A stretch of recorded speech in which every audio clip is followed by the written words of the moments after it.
All right, welcome back to the RETCON 2021 Office Summit. I hope you're having an awesome time so far. Our next speaker is Christopher Rising. He's the CEO at Rising Realty Partners. Please join me in welcoming Christopher to our virtual stage. Well, thank you very much. I'm excited to be here. I'm excited to share some thoughts on real estate with everybody in the audience, and hopefully people find this worthwhile. Let me get the presentation started. And it's been quite an interesting world that we've lived in here recently, and it doesn't feel a whole lot like we're back to what will the new normal be. It feels like we're very much in a stage of people testing the grounds. And if from a real estate operator perspective, that's kind of interesting because our people have been going to the office since March and have been making sure that our engineers are keeping the buildings working, and our property managers have been focusing on how do we make a place that's very safe. And I think over the last year, while our lives have been certainly affected from the real estate operator perspective, it's been a very intense time and a lot of work and collaboration. And I think that really goes to the heart of what it means to own and operate real estate, is that before this became a very popular statement, this quote I'm about to give you, my father in the 90s would say this often, where he would quote Wayne Gretzky. And, you know, Wayne Gretzky said, you got to skate to where the puck is going to be, not where it's been. I think that's pretty easy when you're in an enclosed rink and you know where the boundaries are. I think what's interesting now, people are being asked to operate businesses in a totally different world. And it's certainly a world where there's this reality of the digital. And we've gotten a lot of mixed messages. One of the first slides I love to put up is, up until yesterday, social distancing was a huge thing, right? How are we going to design places where people can interact but have a lot of social distancing? And then the CDC, rather abruptly, totally changed the game plan yesterday, where they said if you're double vaccinated or you're fully vaccinated, you don't have to worry about social distancing. And outside of being on an airplane or on a public transportation, you don't have to wear a mask. So as of May 13th, everything we thought about how we were going to design or redesign or rethink our spaces really got thrown on its head. And you kind of have to look at this and go, what is really going on? And one of the first things I think it's easy to forget is that we really are in a pandemic recession. And the numbers, I think the last job numbers showed that as much optimism as we all had, the numbers just aren't there yet. We got a ton of money in our system. There's a whole lot of things to be excited about. But from a real estate perspective, we have to deal with the fact that the pandemic caused a recession. And in my career, I've been in the real estate business since being a young lawyer in the mid 90s. I've seen the end of the 90s recession. I saw the tech wreck in the early 2000s, and then obviously lived through the great financial crisis. And if I've learned anything about a recession, when you start to come out of one, the first thing a CFO is going to do is to try to control that liability that's fixed, and rent is one of the big ones. And when you really look at what we've done in terms of economic growth, it's been pretty stagnant, and it's just trying to get back to where we were. So I really think that one of the things that cannot be forgotten is this recession is going to lead to real estate decisions that are very conservative, regardless of the fact that we don't know exactly what work from home means and what work from anywhere means, and what this digital world we're in is really going to mean. If it was just 2008, you're going to see CFOs going, I want less space. I'm going to make it work with less space, and I want less people. I think a lot of that too. We haven't talked a lot about that some jobs just aren't going to come back in the short term. And I think there's something else that's kind of missed in this pandemic, is this has been a great excuse for boomers to retire. And the fact is that Gen Xers like myself and millennials are taking over in a time of great crisis with great opportunity for change. And I don't think that the world that we left is going to be the world we walk back to, because there are going to be new CEOs, and that new CFO, the CEO is going to talk to her CFO and say, how can we do things different and how can we do things better? And the numbers on the demographics are pretty clear that the boomer generation is retiring. The millennials are in charge. So the new CEOs are going to be talking with their CFOs and say, what do we have to do to make sure that we are being responsible on our use of space? Sorry, guys. What's going on? Get started right now. So I think you have to really keep in mind that new CEO is going to talk to her new CFO, and they're going to say, how do we do things differently? Whether it's the law business or the accounting business, we're coming out of a recession. We've got a shock to the system. We've got some great new technology. And the question is really, how is this going to iron itself out? And I don't think anybody really knows for sure. I think there's some thoughts about what this is going to be. But I don't think you can really say that managing a remote team isn't going to be part of it. There's a lot of us who just don't think that work from home or work from anywhere really is the perfect world, but it's here. And I think as an owner of a business and as an owner of real estate, you're going to be catering towards what those changes of having a remote team is going to be. And yet we've been here before. We really have. I think people forget that IBM made a big deal about not having offices with people in it, that everybody's going to work remote.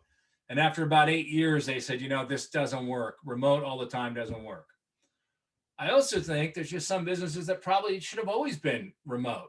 I mean, I really, you look at the news industry and you say, do I really need to have a big newsroom when my reporter is getting their stories by being out in the field and they're writing them and then sharing with editors from a laptop, not from a typewriter in a newsroom? So maybe those you don't need newsrooms anymore. I get that. Or if you're writing code, maybe it's really all about being alone in a room and doing it. But that's not how most businesses work. It's not how education really works. I think everybody agrees that in-person teaching is far better. It's not the way government works. It's not set up that way. We need the transparency. It's not the way the courts work. And I just don't think most people, white collar jobs are designed to be done from home. I also think you really have to think about what it means. If you're really saying, hey, I can work from anywhere and I want to be able to do that, you're probably a little more focused on a job than you are a career, because a career is about networking, about being a part of a team that's bigger. And so I do think that doing things remotely are going to have its place, but I really don't think in the long run that's going to be the new normal. It's going to be us working around a schedule to accommodate some people. But I think this new world we're living in is going to have some sort of hybrid to it. Now, a lot of people may say, well, Chris, Jack Dorsey was pretty clear that if our employees, this is a quote he said in May of last year, that put up most office landlords to grab their stomach because it was a little off-putting. But if you really read what he said, there are going to be some things that do work from home. And if we can make that happen for people, they will. But offices are still important. And I think people just kind of read the first sentence and dropped off the second sentence. Now, let me restate. I don't think that the world is going to go back to show up in a certain suit and tie, or, for women, bring back those pantyhose and look like it's 1985. I don't think that's going to happen at all. I mean, the fact is we don't need paper the way we used to need paper. We have ability to communicate on the run, and that's going to be a part of what we do. But I really do truly believe that when you look at what people went through in trying to work from home, for most people, it really doesn't work. For most people, you need that separation from the kids, and who are now back in school, by the way, and the tolerance level for having the cat and the dog come through, or the gardener outside. I think people in business are just going to lose their tolerance for that. Um, and as we really look at what it means to work, I think you're going to have the edges around it. I think most employers are confident now that people can work when they're not in the office, and they'll let them work in the office. But you're going to see things that evolve and develop where human interaction is the key to it. So offices, I really think, are going to become these places of great engagement. We're already heading this way. You look at Hudson Yards in New York. I mean, that was meant to be a place where you can spend 24 hours of your day, work, play, live. And I think more and more you're going to see this amenitization war happen, and people are going to continue to landlords like our team are going to try to deliver an experience as opposed to just say, here's some office space, go make it work for yourself. And I think that's going to continue to be the theme, this amenitization. How do you make it easy for people? I just am of the opinion that as people get more and more comfortable with vaccinations and we get towards herd immunity, I think people are going to have very short memories about how important working from home is. And it's going to really go to the experience of collaboration and interaction. I mean, there's a lot of studies out there, psychological studies, that really talk about out of sight is out of mind, and how the human mind works when you're interactive in a creative process with someone. The way looking at someone's face will generate ideas. Looking at someone's reaction will generate ideas and thoughts and creativity that you just don't get over Zoom or Slack. And I think it's naive to think that those things aren't important. One of the things I ask people a lot, if you've had new interactions with somebody on Zoom, you've never met them in person, do you really remember what they look like? I think it's a common thing, because usually on Zoom, as much as you'd like to be looking at the people's faces, most of the time you're looking at the camera going, oh my God, am I losing my hair? And boy, I've gained 10 pounds. And you're not really looking at somebody the way you would if you were in person. You're certainly only seeing what they reveal. And I think it's a very limiting thing. Now, around the edges, absolutely. I think you're going to see travel costs. People are going to really look at how much they've saved in travel and make a real decision what meetings need to be in person and whatnot. But I just don't know how you tell someone who really hustles to make business happen, just do it from your kitchen and wear sweats. I could be wrong. I just don't see it. Now, I do think we have to really focus on what it means about the distributed workforce, though. And I think the idea of companies feeling more comfortable having smaller groups of people in different cities, I think technology has certainly made that happen. I think VCs are going to say to startups, maybe you don't have to be in San Francisco to start your business. I'd like us to be close, but Zoom may work. I'd rather have you spend less on your real estate. But as I said, I really think those are all around the edges. And the reason I really believe that is when you look at the way humans interact, there's a very famous thing in psychology about the IKEA effect. And really what the IKEA effect means is this propensity we have to care, and how we care more about something when we've put effort into it with a group of people. That effort of putting together that furniture, and you're doing it with someone to help you do it and all that really is a different thing than when you're doing it without purpose, without people around you. There's another concept in psychology called the vulnerability loop. And, when you trust somebody, I just don't know how that trust comes over Zoom. You trust them, you're willing to do more together to accomplish a goal. And so when I look at where the office is going to be, I want to restate, we're in a recession. Occupancy is going to drop. Rental rates are going to drop. CEOs are going to come up with new ways of doing things to prove that they're different than boomers. So I think it's rough sledding. I really do, for the next 18, 24 months. But I think when we come out of it, the amenity war is going to go on steroids. There are going to be a bunch of B and C landlords and owners who just can't compete. They don't have the capital to make sure the broadband is the fastest, and then it's easy for someone to drop off some dry cleaning, while they're getting their shopping for home, while they're able to be outside on Wi-Fi, working in the fresh air, and a place to have their dog or some doggy daycare. I mean, if you can't do some of these things, I just don't know how you're going to compete. So we're going to see a lot of obsolescence, I think, on some B and C buildings, because I go back to just human beings and human nature. It's just the fact of how we operate as human beings.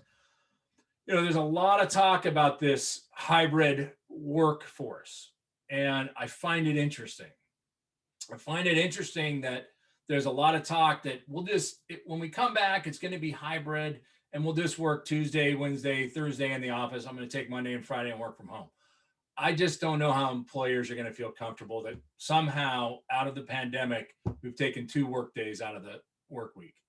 And I think the numbers are pretty clear that that Friday kind of starts, the weekend kind of starts on Friday mid-morning when you're working from home, and not because people are bad people and all of that, but they're just not, it's not a 5-day work week the way it has been. And I think the workload hasn't lessened. So this hybrid model, I think it's going to be, people will experiment with it over and over again over the next 2 years. But as I said, I think people are going to have some short memories on this, that FOMO is going to kick in.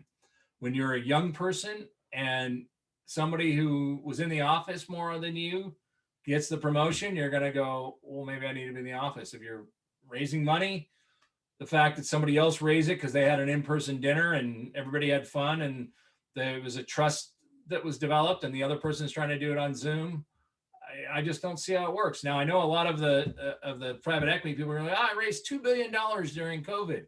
Yeah, but the rules were everybody was home. The kids were at home. You were at home. You could set up your whole day around Zoom calls. And I just don't think a post-COVID world is going to operate that way.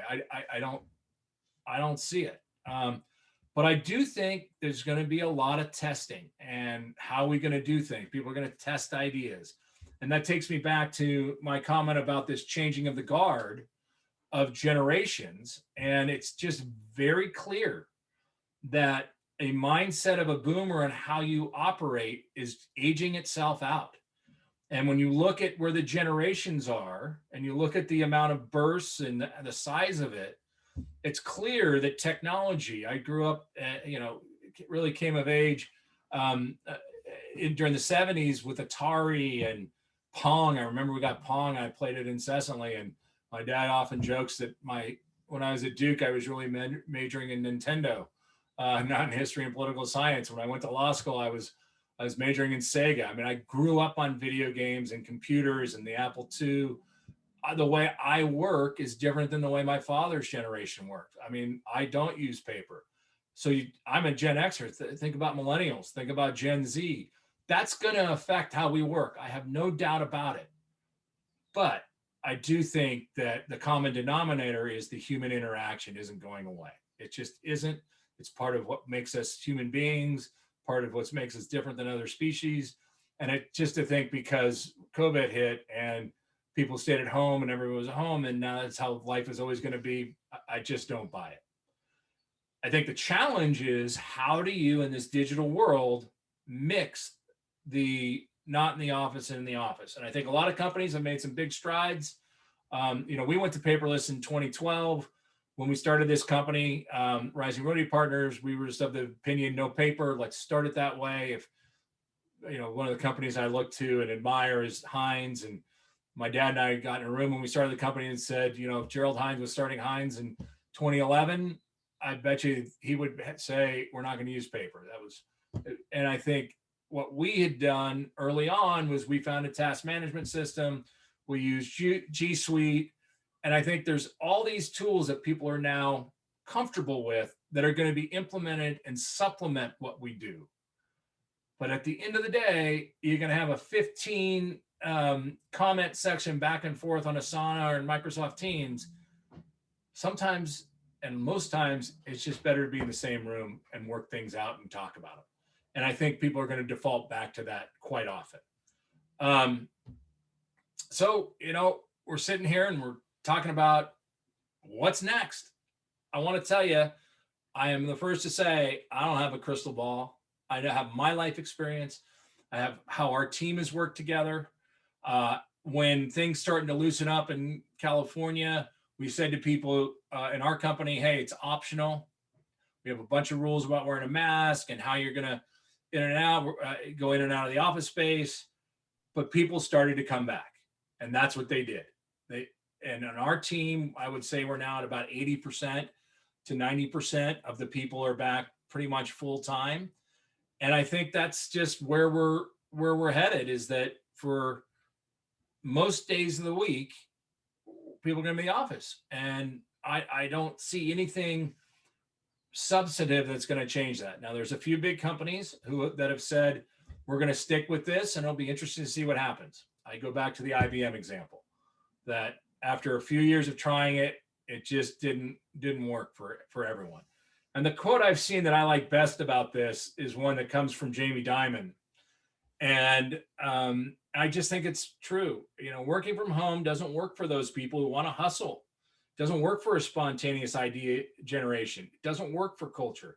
It just doesn't. And if you want to be part of something bigger than yourself and you want to have a career, being in the office, I think, is going to be extraordinarily important. Before I wrap up, as I'm getting closer to the end, I do want to point out a few things that I think are important. The one I mentioned it earlier, but it was one thing to run a business remotely when the whole world was shut down, when your kids weren't going to school, they didn't have sports. And by the way, even if you don't have kids, the reality is the whole workday is structured around school hours, right? When we start, when we drop off the kids, and when we pick them up and when we get them, I think we're going to go back to that. I just really do. The kids at 8 o'clock, when I'm going to go home, or I want to go into an engaging place to be. That's my second piece. I think employers are going to be challenged to provide engaging experiences. The amenitization is going to be key. I think there's going to be a whole new generation of business books written over the next few years about how to have an engaging meeting. How do you prepare for this in person? How do you run a business that some meetings are going to happen on Zoom and on Microsoft Teams, and some are going to be in person? I think you're going to see the new rules of the office. And I mean, we have already instituted some ourselves. We have a rule that either everybody's on Zoom or nobody's on Zoom. It doesn't work if 5 people are in a conference room and 3 people are on Zoom and the 5 people in the conference room are having their own conversations. It just doesn't work. And so I think you're going to see a lot of those come up. I do think the third thing that you're going to see is that the younger workers are going to continue to have more of a voice on how to make things work efficiently. When I started in the business, it was all about, as a young lawyer and a young broker, it was, did I get in there and turn the light on and I turn it off? That's not going to be a metric anymore, but there are going to be other metrics that young people will promote of themselves so that they get seen as went up for promotion and when things come their way. So those are just 3 things that I think are very clear. I have to throw in my 4th one because having grown up in a household where very conservative dress, because you can never go wrong in a suit and tie, as I heard my whole teenage years from my father. I do think a dress code outside of government, outside of being in court, I think people are going to really relax on dress codes, and private clubs are going to have to meet all of these things. And it'll be interesting to see how that evolves. I think it makes it harder on everybody when you're not really sure what the minimum dress code is and what's the max. But that's a 4th change that I really am convinced of. And I do think kind of a 5th change is that work hours are going to mean different things to different people. I know I have seen it and I hadn't expected it, but I am seeing some of my team work really effectively. And I can tell when they're on Asana from 8 o'clock at night to 1 in the morning. And I don't have an urge to say, you better be in the office by 7:30. We've kind of set up our schedule for meetings starting certain days of the week at 10 o'clock and 10:30, giving flexibility there. I certainly could see people say, hey, I wouldn't mind getting in early and knocking off at 3 to go pick up my kids from school and go see a game. So I think there's going to be a much more receptiveness to that kind of interaction. But I do think there's going to be a lot of pundits, and there's going to be a lot of people saying you have to do things one way or the other.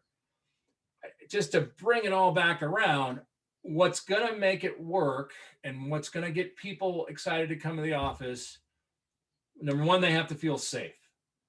So even in a COVID vaccine world, I think more and more you're going to see wellness being a key part of an office building or multifamily building. You know, people are going to want to know they feel safe. The MERV filters, people aren't going to ask who MERV is. Everyone's going to know that that's an important thing to have. And so as an operator, what I see us doing over and over again is trying to implement things that bring people to the office. I did kind of leave out one thing, which was, and I shouldn't, and I want to get back to it, is broadband is key. Secure Wi-Fi and 5G, fast downloading speeds is going to be key as well, because all of this stuff only works if you have a great connection and you have the speed there. So I unintentionally left that out in my description of some of the things you're going to see in office buildings. But one of the big ones is I really do think you're going to touchless everywhere. You're going to be able to work anywhere in and around an office project. You're going to have communal spaces that people really utilize for outdoor meetings. I think the college campus environment is going to be something that's really big. But it all leads to the punchline that I really strongly believe that people will be coming back. It's going to take 12, 14, 18, 24 months. But I just think we do our best as human beings when we're around people and we're striving towards a goal and we're striving to do things together. And I just don't see how that happens on Zoom when I can't be sitting in front of a computer for 12 hours. I've got to go places and do things, and my kids have needs, my parents have needs, and I just don't see how it works. Look, I could be very, very wrong. And I think that's kind of how I want to end my conversation with you all, is to say that, you know, these are our experiences as a company. These are my experiences. These are my experiences over 20 plus years in the real estate business, making some big bets on and taking some big risks. But I really do plan for a world over the next 24 months that seems a lot more like pre-COVID than some of the pundits out there are saying. I'm really excited to hear what people say. I mean, I'm very active on real estate Twitter and hashtag RETwit. There's a great and engaged group of people who do that often end up in Clubhouse. And I can tell you, a lot of people think I'm dumb. I don't know what I'm talking about. But I would hope with the gray hair I now have, that some of these things I've talked about resonate, and we shall see. So hopefully everybody enjoyed my conversation. Awesome. Thank you so much, Christopher. Thank you for sharing with us. Yeah. If we can stop sharing your screen, I know the audience wants to give you a huge virtual round of applause. Let me get there. Perfect. Thank you so much. We really appreciate you sharing with us today. For the audience, it's time for you to make your way to your next session. Along the way, make sure you accept your connection request and take some time to check out our amazing exhibits. Thanks so much, and we'll see you around.